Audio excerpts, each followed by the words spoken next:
Hello beautiful people, and welcome to part 2 of my oracle card collection. So this is the final part of my tarot and oracle card collection. So I already posted my tarot collection and part 1 of my oracle collection, so I definitely recommend you go and check those out. So without further ado, I am going to show you the remaining cards that I have in my oracle card collection.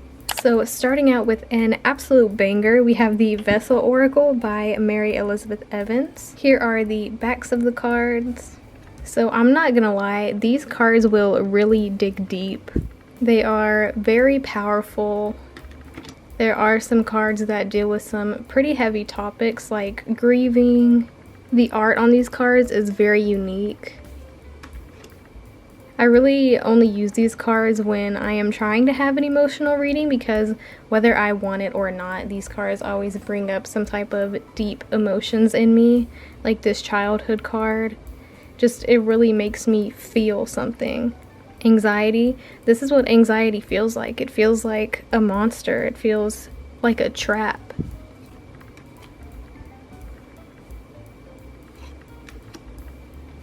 So there are some lighthearted cards like self-care, there's romance, there's birth, but even the quote-unquote lighthearted ones bring up some very deep emotions.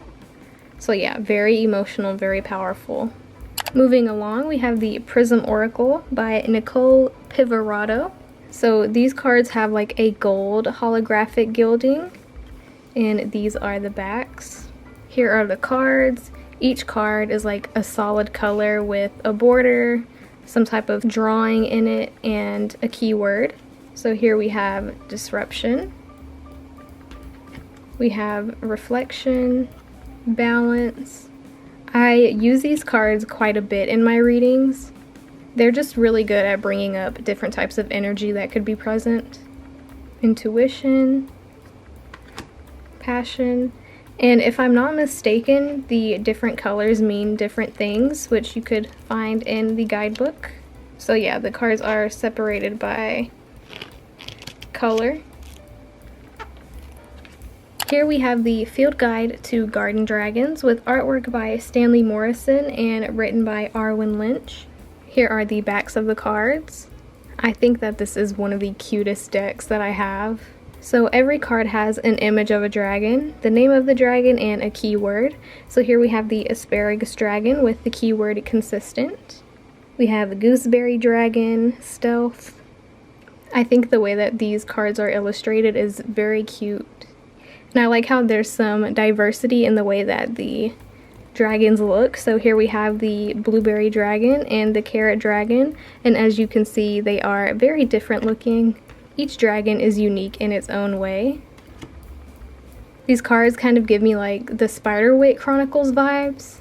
Moving along, we have the Wisdom of the Oracle Divination cards by Colette Baron Reed.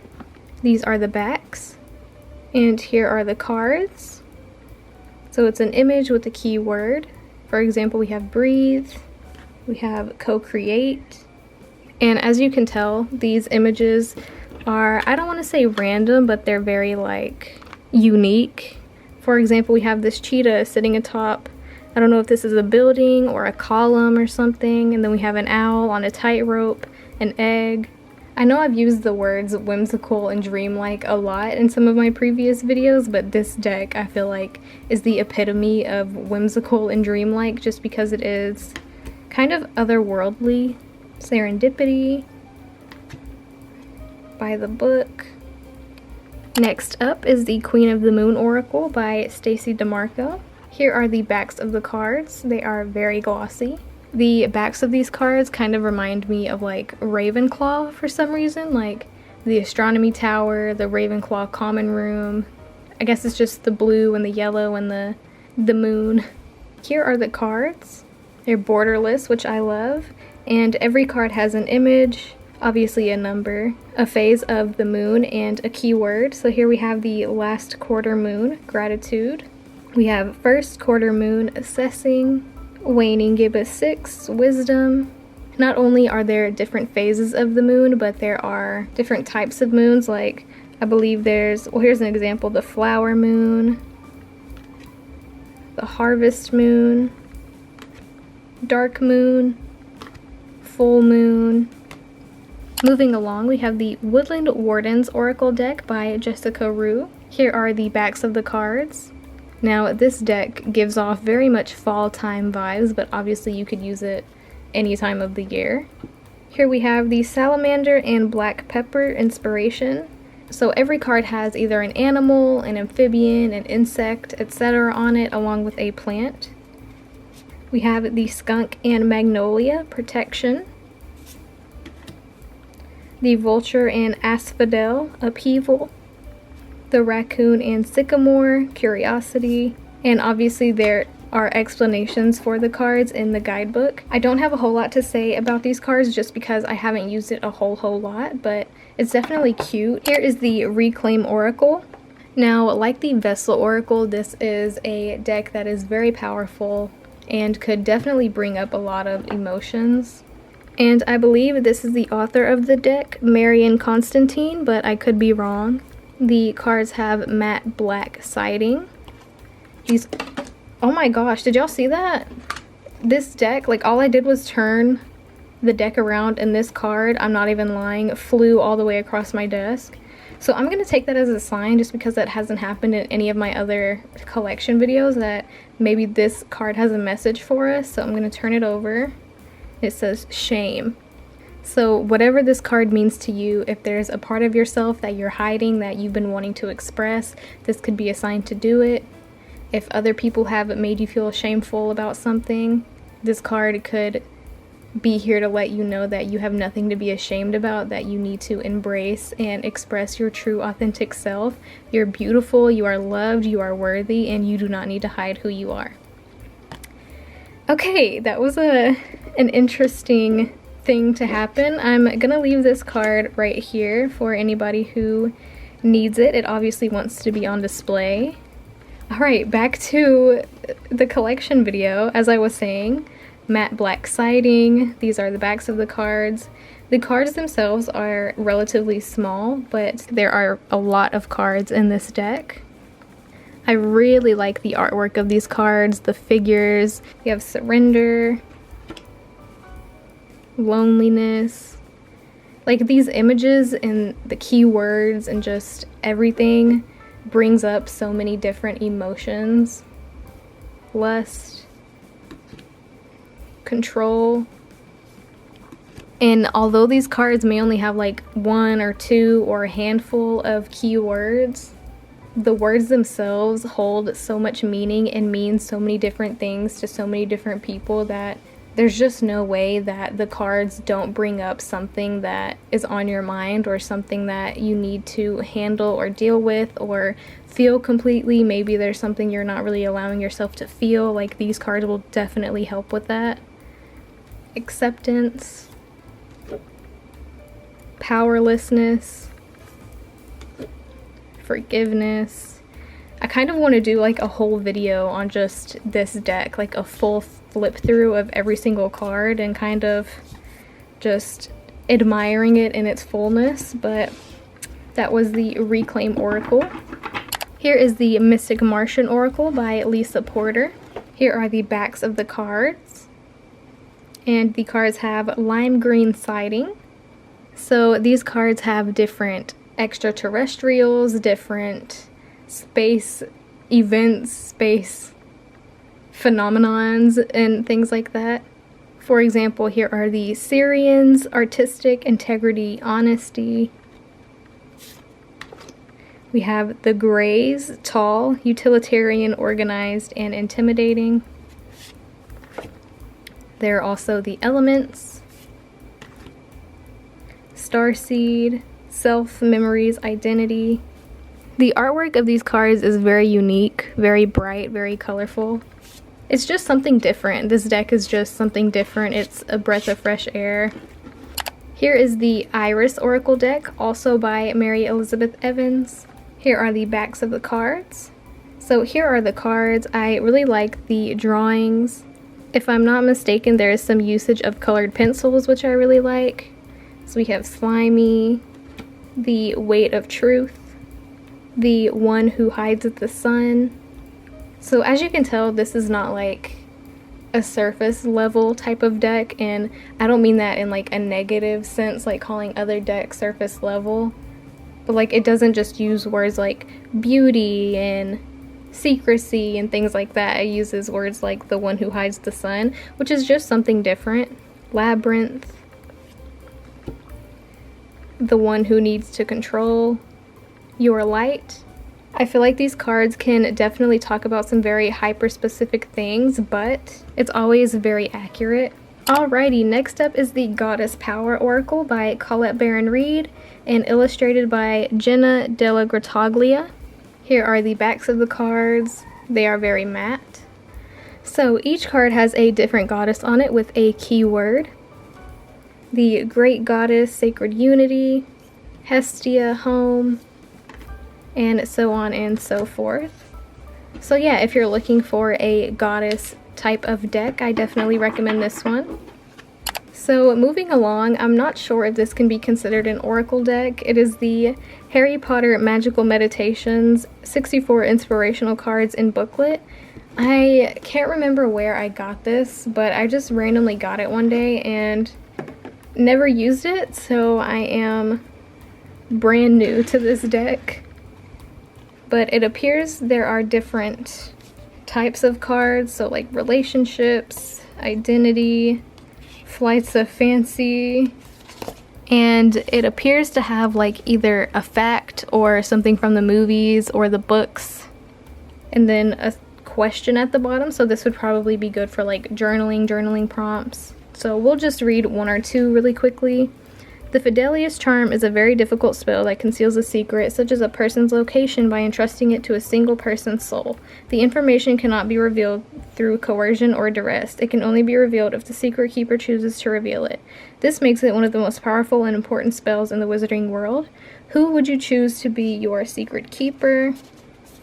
So this deck would definitely be good for learning more about the Harry Potter series and for journaling.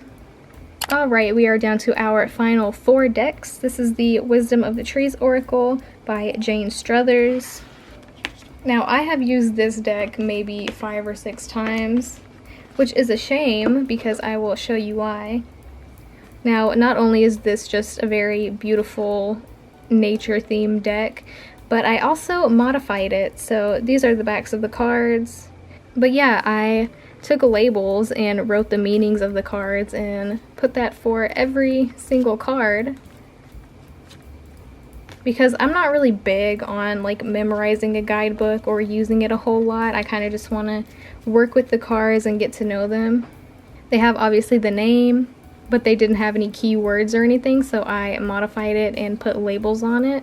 I didn't write on the cards. This is like an actual like paper label that you can write on, peel off, and stick on to things. So that's what I did, and it took me quite a bit of time, and I don't think I've used it once since I did the modification, so it's a shame, but maybe I will start using it.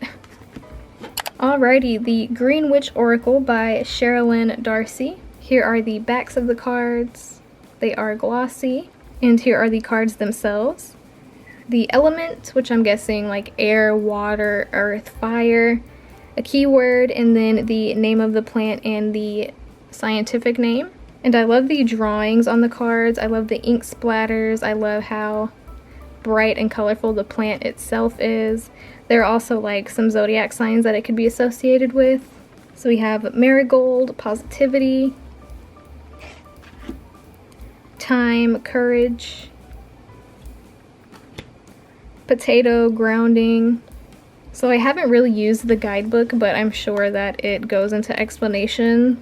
So yeah, it has the card, oracle meanings, quotes, cultivation, magical correspondences, and a spell to go with it. A lot of information in the guidebook. The next to last deck is the Believe in Your Own Magic Oracle deck by Amanda Lovelace with artwork by Janina Medeiros. These cards are huge. Here are the backs, has a crown on it, and then here are the cards.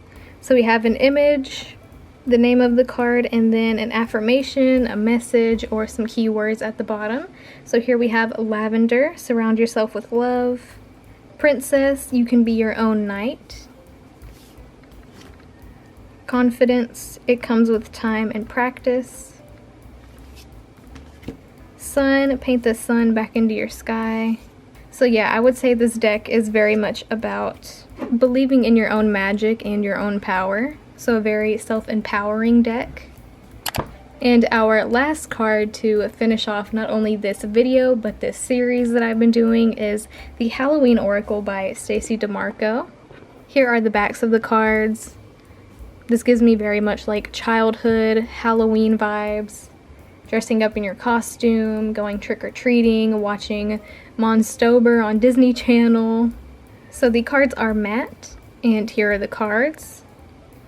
So based off of like the backs of the cards, you would think that maybe these cards would be a bit more like, not juvenile, but not super adult and serious at the same time. But I think the backs of these cards don't really go with the vibes of the cards themselves, but that's just my opinion.